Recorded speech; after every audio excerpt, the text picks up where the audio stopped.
Good morning and welcome back to Channel World Seed. It's day 3 at the Congress at the Ahoy in Rotterdam, and we're discussing future horizons today. Our panel session this morning is Sowing Social Responsibility, unveiling the seed sector's impact on rural communities. And our panel here will be discussing the seed sector's impact beyond agricultural production, encompassing both environmental and social dimensions. They will showcase concrete seed sector examples from the ground on effective implementation of good practices of clear social impact on rural communities with partnership with local actors and partners, especially in the Asian region. My panel here this morning, we have Sandra Claassen, the director of the Arisa Foundation. To her left, we have Chodchoey, who's the group head of public affairs at East West Seed. We have Courtney Davies, who's an NGIN agriculture ambassador from New Zealand. And to my right here, we have Gorissen, who is the global program manager for BASF Nunhems.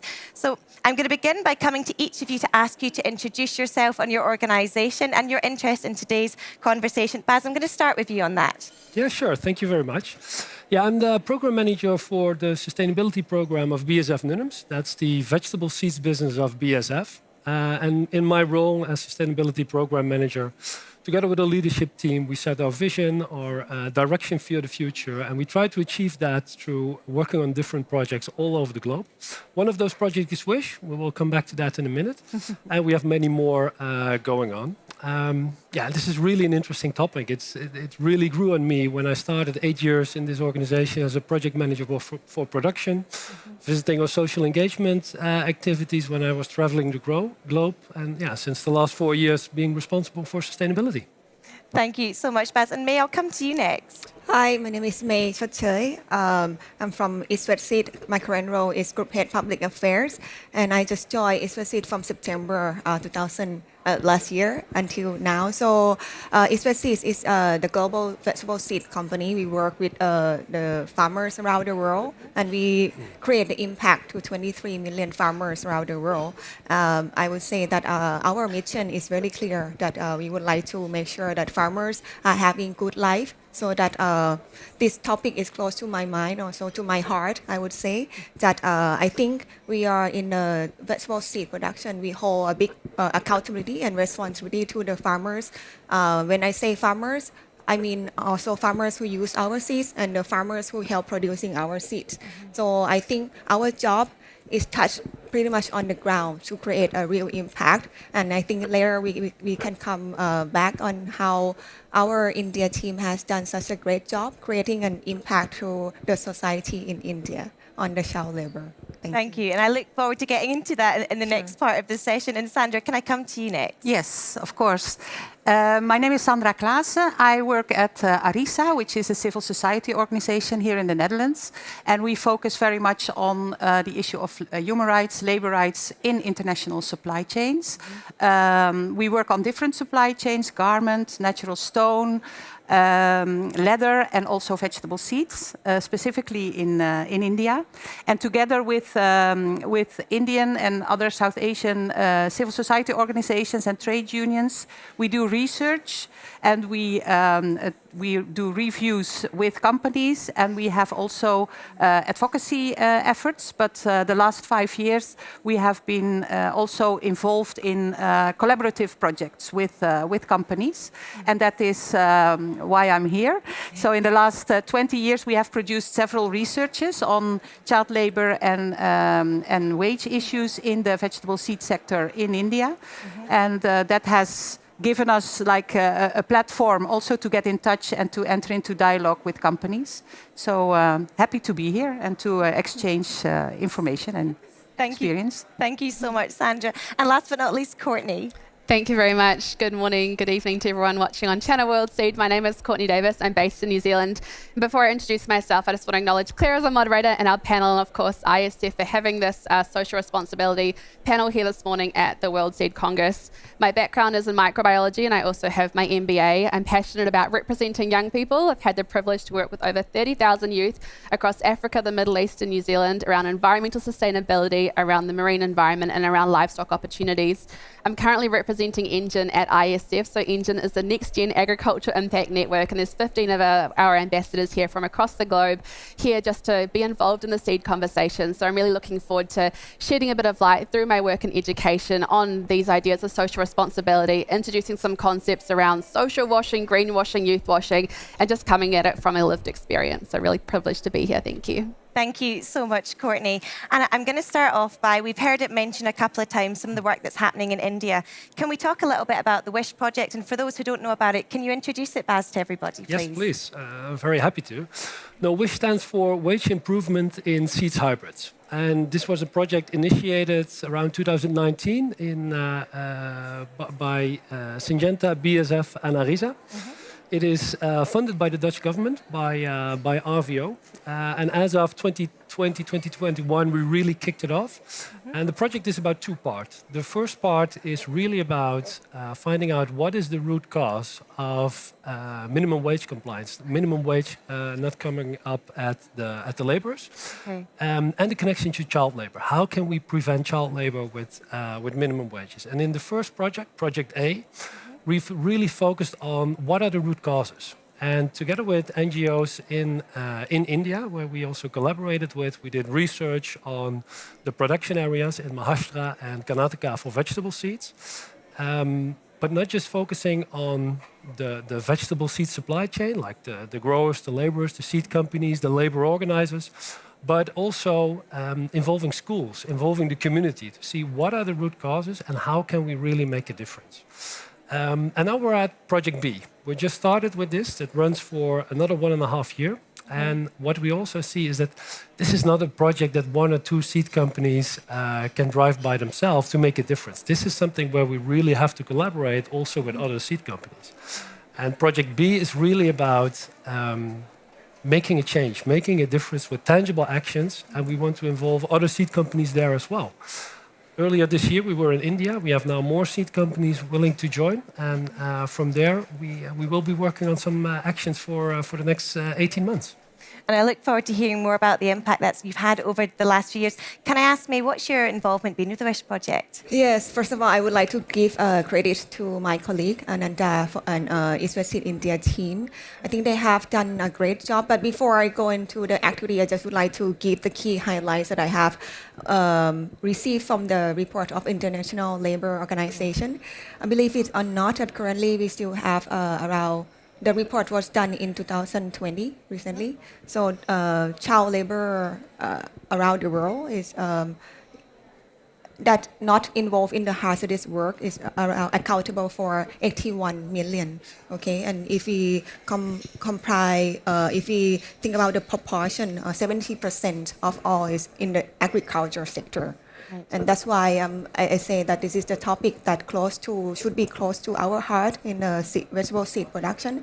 And the report also from WISH project saying that around 30% that child labor involved in the vegetable seed production. So if I can calculate roughly, today we have around 17 million child labor in the world. So it's a big job for all of us to work on this. And I'm here, I just would like to share an inspiring story from our team in ISF Seed India. So we started a campaign on the no child labor from 2015. And the way we have done is that first we need to just go run the survey, talk to the farmers. What are the root causes? And so once we can identify the root causes, then our team really run into the awareness creating campaign to the farmers.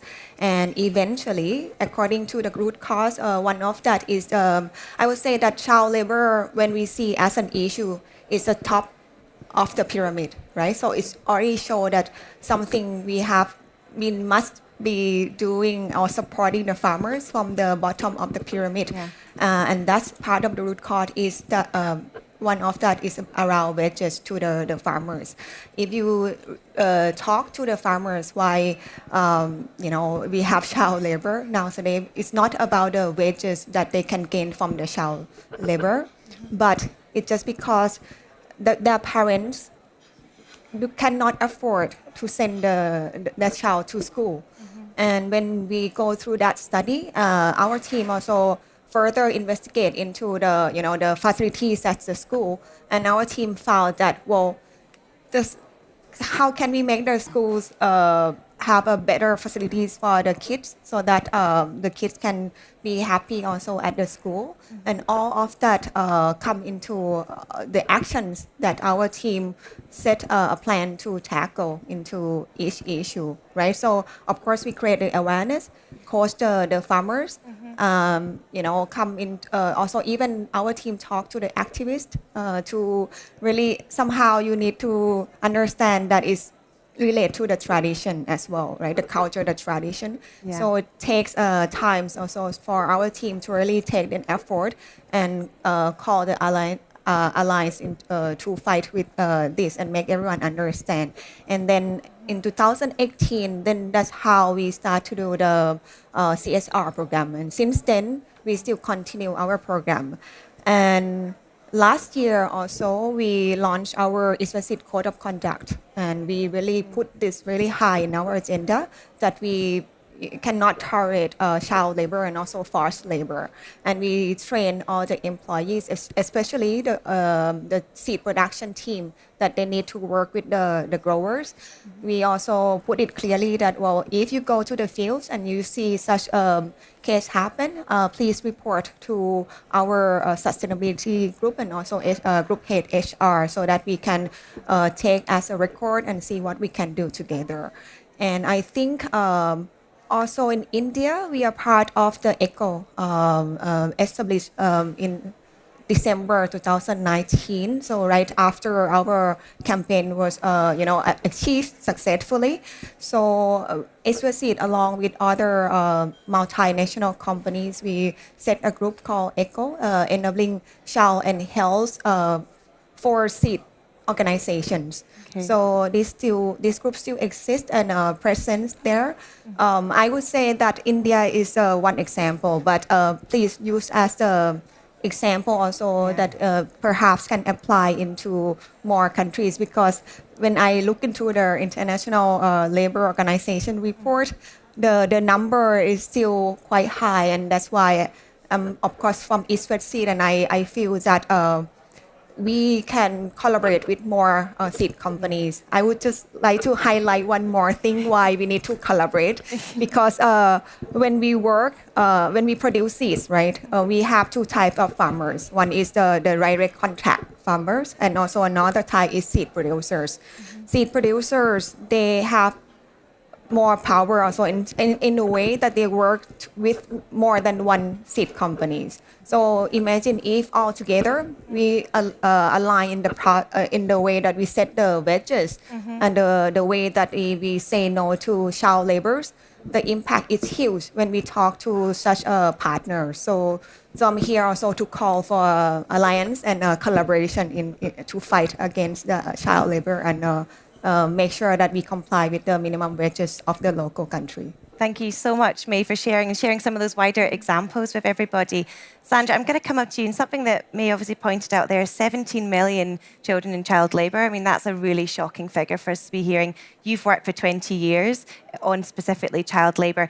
Can you share a bit of a perspective from on the ground working with farmers and how this has changed, and obviously relating to the WISH project too? Yeah, I think child labour is an issue, important issue. Agriculture is an important sector where child labour is still happening.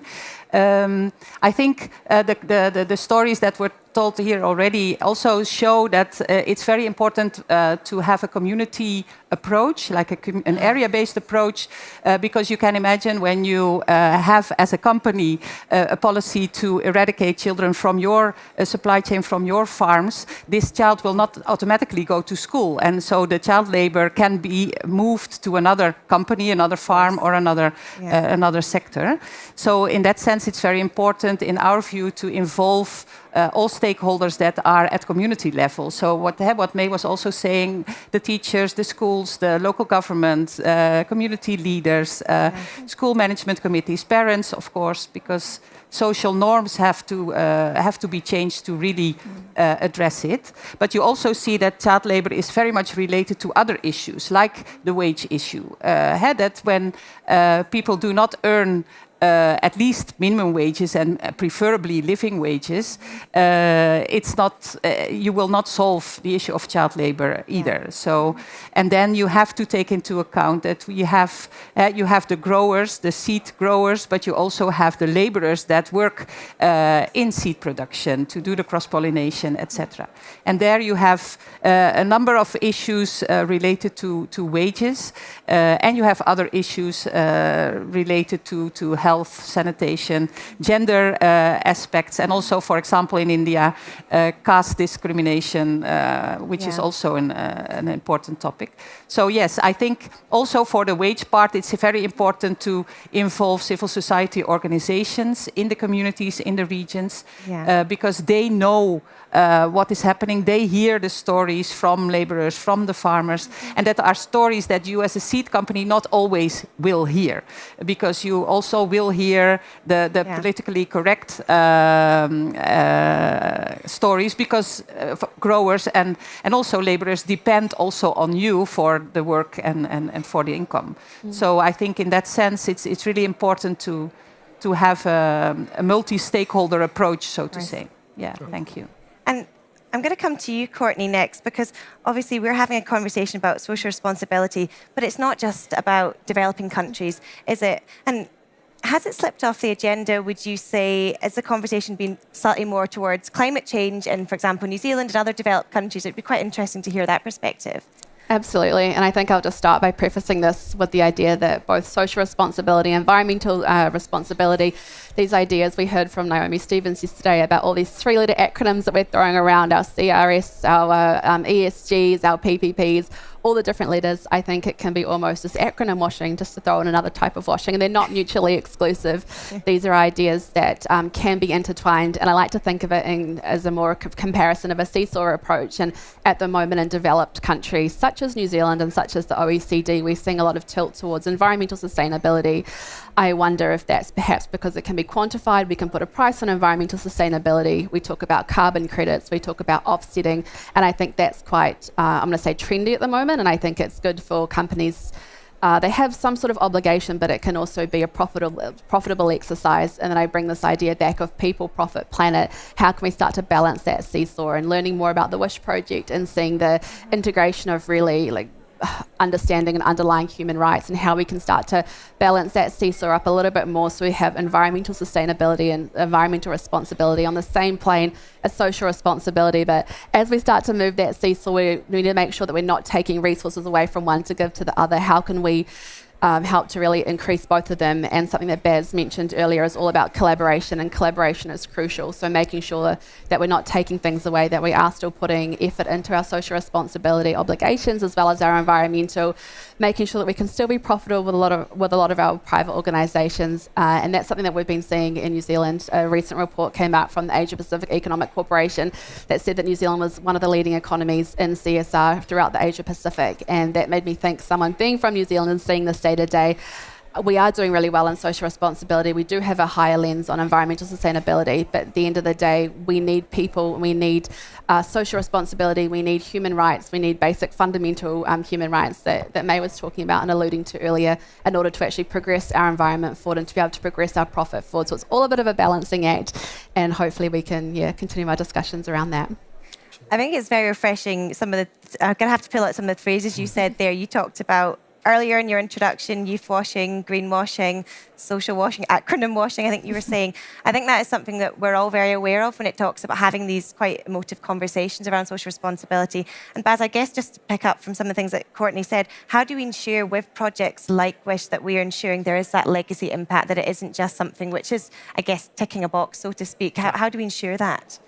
No, that's a very good question. And what we do, I think, working in a community, working with different organizations, that helps. Also pointed out by May and Sandra. The other thing is, May also already mentioned ECHO. So we were looking at ECHO on, once this project finishes, the journey is not over. So can we find other organizations like ECHO, but also ISF, where we can share our learnings so that the project doesn't stop, but the learnings will continue. And ISF can be a great platform. We also discussed it in the coordination group of environment and social responsibility that I'm part of. we're having conversations with ECHO at the moment to see, can we have these best practices, the tools that we're going to develop, shared through that platform so that it continues also after 2025 when this project closes? And Sandra, I guess I'd direct that to you as well. I guess from your perspective, has there been much social washing that you've seen over these 20 years working within the child labour piece? How have you seen the improvement on that? Yeah, well, the fact that I'm here, sitting here today, is one, I think, is one proof of change in that sense, because that 10 years ago would not have been possible. Okay. It would really have been much more difficult. Yeah. So that I think we have improved very much in exchanging, in listening to each other, in respecting each other, in also acknowledging the role that also civil society organizations play. So that's I think is very important. Mm-hmm. And I think when it comes to sustainable change, I think being here at the ISF Congress, I think it's very important that companies really integrate measures into policies and into practices, so, because then it can last, and it will cost. That's also what Courtney is saying.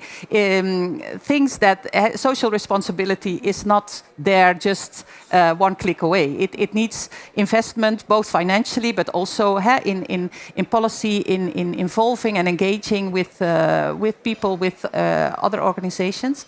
And that I think that's important to realize. And then if it's really integrated in systems and up to the CEO level, because you can have sustainability managers that have like a mandate up till a certain level, but you really need the engagement and the involvement of everyone. Yeah.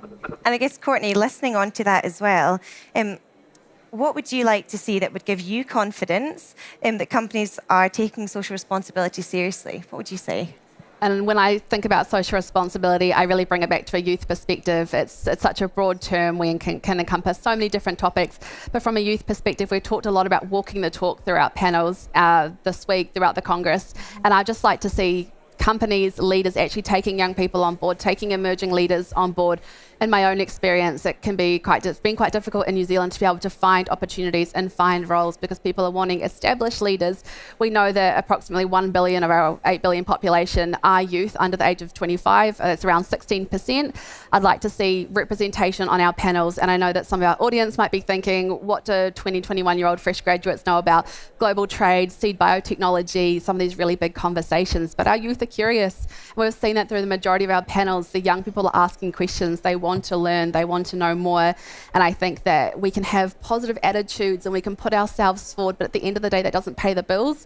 It doesn't help us to progress forward as individuals, as young people. So just having emerging leaders a platform to be able to ask questions, to be able to participate in that conversation, I think is so key. We talk about obviously harvesting seeds, harvesting crops. We want to also harvest loyalty and harvest trust from our young people.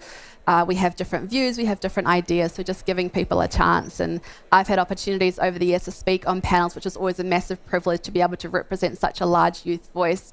And I also had a small example that I'd like to speak about briefly a couple of years ago, where I was speaking on a panel and they were talking about youth engagement.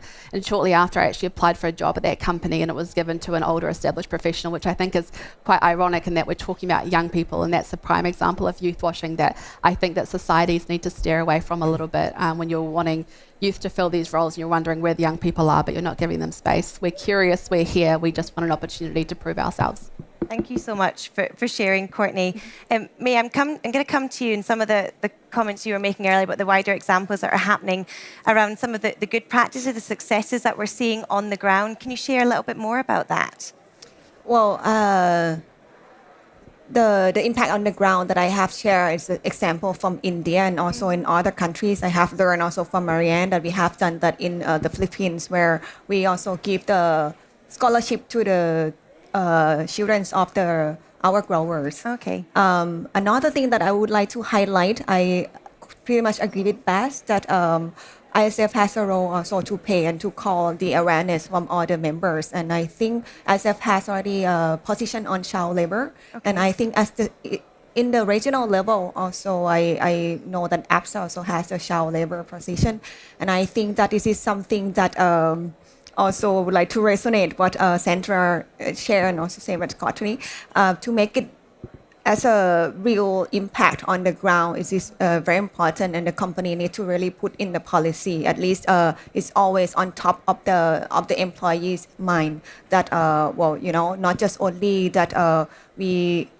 For example, when we do what we do in the seed production is that, okay, this is the quota, this is the grower, but it's not only that. This is the life of the farmers you are dealing with. If they cannot sustain their life, you don't talk about the successful of your business. So that's the way that create an impact back to the seed vegetable seed production community. So I really, I think that.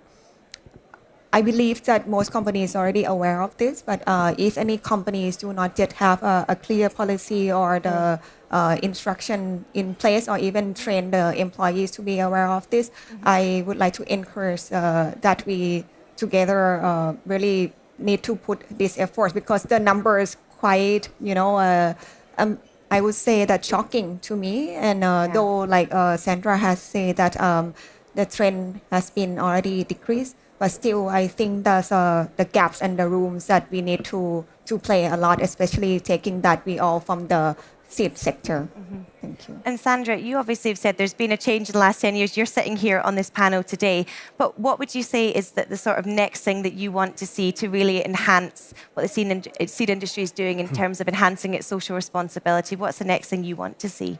Yeah, well, I think all companies know about international guidelines from OECD, from the UN, and there are different steps to do your due diligence. I think it's really important to, in all these steps, involve stakeholders from your production countries.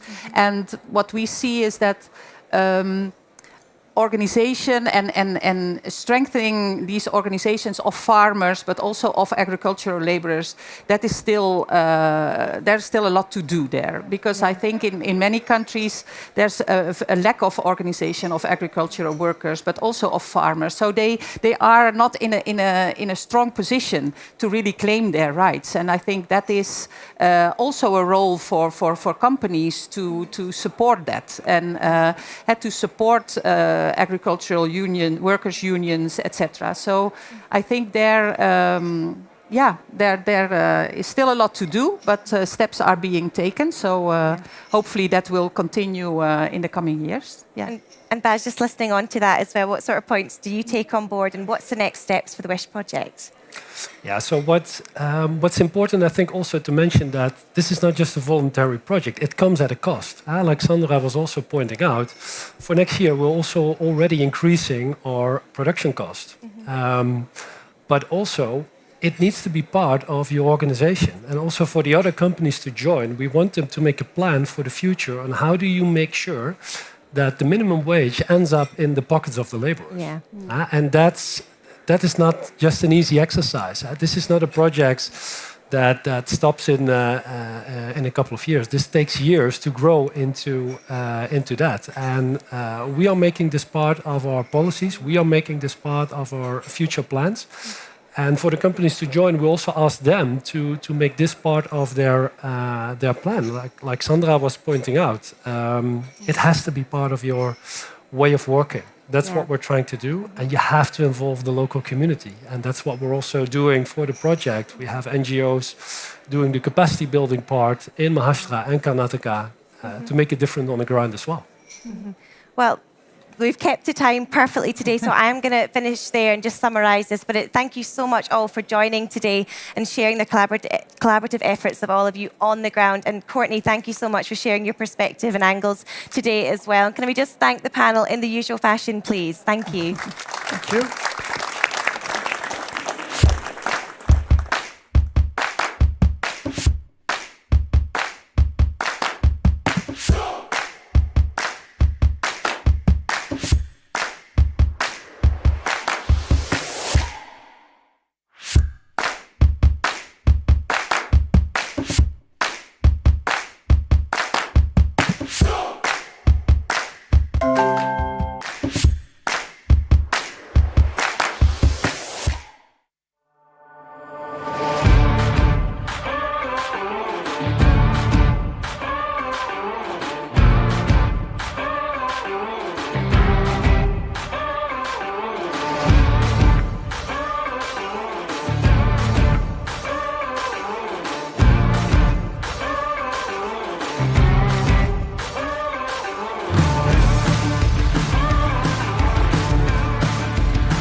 But I forgive you.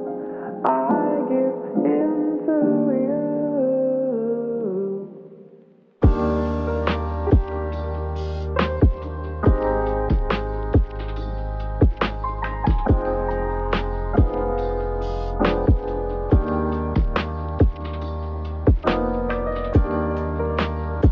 You stole my love, but I forgive you. I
our online audience and those joining us in the studio for our next session, which is on the Seed Resilience Project updates from Rwanda. The ISF Seed Resilience Project in Rwanda was launched in 2023 to establish local and more resilient food systems with quality seeds as the foundation. In this session, panelists will share progress updates, lessons learned so far, and the next steps to look forward to in the coming year. So I'm going to introduce our panelists here. We have, first on the left, we have Kaula Balaj, who's the Regulatory Affairs Manager from ISF. To her left, we have Alan Haberfeld,